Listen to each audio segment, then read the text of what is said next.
ចា៎អ្នកទាំងអស់គ្នានេះគឺជាការប្រើខ្សែដោយ USB ណាហើយវាមានសរោសោមពណ៌ចុចមួយពណ៌វាខ្ជូតមែនតើគឺពណ៌ pink លាយមួយពណ៌ទឹកសមុទ្រហើយវាមានត្រចៀកទៀតតែបើអ្នកទាំងអស់គ្នាថារៀងខ្ជូតពេកចង់ដោះត្រចៀកក៏បានដែរសំខាន់ប៉ងវាតុនហើយមានវា in microphone ទៀតចា៎ខ្ញុំបើកឲ្យអ្នកទាំងអស់គ្នាមើលណា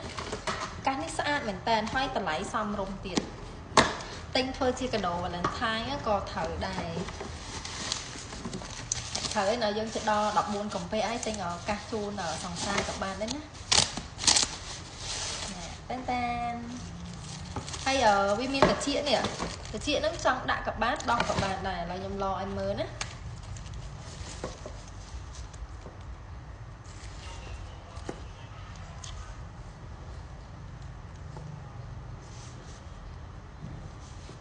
នេះប៉ងវាតុនណា